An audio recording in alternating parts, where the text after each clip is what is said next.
ఏంటంటే నేను ఆగస్టులో కన్సీవ్ అయినట్టు తెలిసింది. నేను బాగా దగ్గర రావాళ్ళ ఫంక్షన్కి వెళ్ళాను.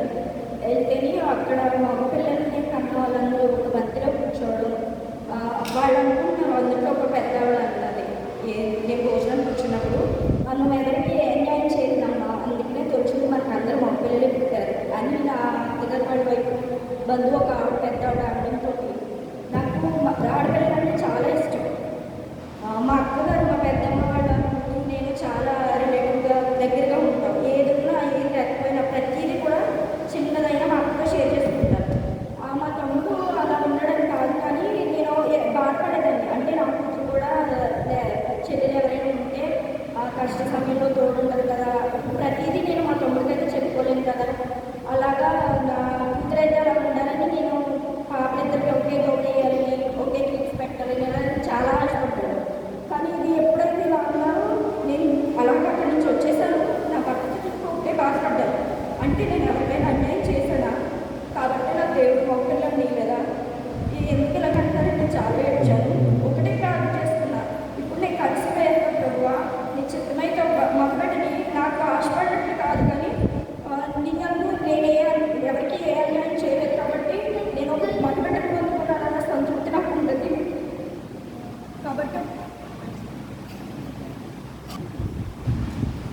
కాబట్టి ఒక మగబిడ్డని ప్రభువాన్ని నేను చాలా ప్రార్థన చేశాను. నాకు తెలిసిన వాళ్ళందరితో ప్రార్థన చేయించాను. ఒకసారి 2 సార్లు స్నేహితులతో కూడా చెప్పాను. నాకు మనసులో ఆడపిల్లలు కావాలని ఉన్న ఒక మాటలకి నేను చాలా బాధపడ్డాను. అంటే నేను ఎవరు లేరని అంటున్నారా లేకపోతే ఏంటని అలా లోపలే కుండుకొని ఉన్న భర్త కూడా ఎవరికి ఎదురు సమాధానం చెప్పి దెబ్బలాటకి వెళ్ళే మనిషి కాదు. ఇలాగే ప్రార్థన చేసుకున్నాను. డెలివరీ డేట్ దగ్గర అవుతుంది. నాకంటూ మా అత్తయ్య గారేమో కోవైట్, మా వదిన గారు కూడా అప్పటికే ప్రెగ్నెంట్ అయి ఉంటారు. మా అమ్మ కోవైట్ ఎవరు నాకు చేసేవాళ్ళు. పెద్దమ్మలు అయితే వచ్చే మేము ఉన్నాక మేము చూసుకుంటామని అన్నారు. కానీ నాకు కొన్ని ఒక మాట అంటే పట్టుకుంటారు కదా రోజు, అందుకని రేపు పొద్దున్న రోజు బాగా ఉన్నారు. పొద్దున్న రోజున ఏమన్నా అంటారేమో నేను వెళ్ళేదాన్ని కాదు. నా భర్త నా తమ్ముడు అయితే మాత్రం సొంత నాకు అమ్మలేదన్న మాటే, కానీ ఏ అమ్మకే ఉందని తమ్ముడు అని చాలా మాట్లాడుతుంది. నా తమ్ముడు నాకు చేసినంత నా అమ్మ కూడా చేస్తుండేమో. నా డెలివరీ టైంలో దగ్గరేంటి ప్రతిదీ కూడా అక్కడ వాళ్ళు కూర్చో అని నాకు అబ్బాయి చాలా చేశాడు. కొన్ని నా భర్త కూడా చేయలేకపోయాడు. అందుకని మా తమ్ముడు ఇప్పటివరకు నేను ఎప్పుడు చేయగలిగిపోయింది పట్టుకున్నాను.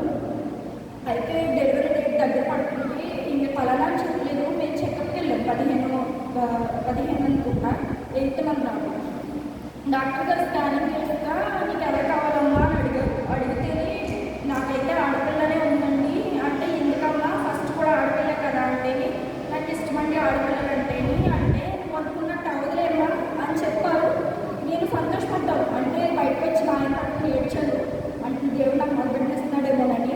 కానీ ఎక్కడో ఏమో నాకు బీపీ ఎక్కువ ఉంది కదా, నాకు కొంచెం కాంప్లికేషన్స్ ఫిక్స్ అయి ఉన్నాయి కదా, అన్ని టెన్షన్ పడుకుంటూ ఉండాలేమోనని ఆవిడ అలా చెప్తుందేమోనని పక్కన అదే పక్కనది ఉంది.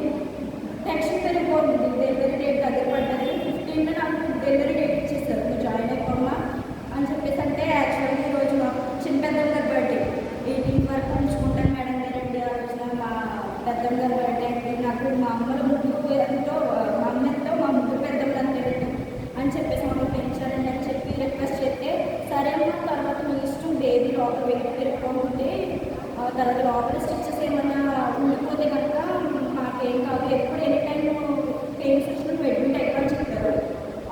నేను 16th మార్నింగ్ మా స్టెప్స్ దిగుతా కొంచెం కాలు పడిపోయింది. పడిపోగానే నాకు ఏమైనా తెలియదు, కానీ ముందుగా నుంచి మోషన్స్ అయిపోయింది. నాకు వెంటనే వాళ్ళకి ఫోన్ చేస్తే కావాలని చేసి బాబు అప్పుడే ఇచ్చేసిన వాళ్ళు డేట్ అప్పుడే చేంజ్ చేసుకోవాల్సిందండి. నేను ఐడీ చూద్దామని ప్రేర్ చేసుకుని నా పట్ల అశ్విని గవర్నమెంట్ అశ్విని గారు, రాజేష్ గారు రావడం నాకు చాలా చేశారు. అందరూ నా అత్తగారు నాతో నాకు వాడు చూసినట్టు నేను ఎవరో చూడలేదు. వాళ్ళ వల్ల నేను ఎప్పటికీ తీర్చుకోలేను. ఇప్పటికీ నా బిడ్డకి స్నానం చేయించడానికి కూడా ఎవరు లేకపోతే ఇప్పుడు అశ్విని అందులో వచ్చి ఒక తల్లిలాగా చాలా హెల్ప్ చేశారు. వాళ్ళందరికీ నేను ఇప్పుడు నొప్పడి ఉంటాను. నేను ఒకటే అనుకున్నాను, దేవుడు నాకు నొప్పడిస్తే నేను సాక్షి చెప్తున్న ప్రతి పుట్టినరోజుకి అని అనుకున్నాను. నేను నన్ను ఎవరు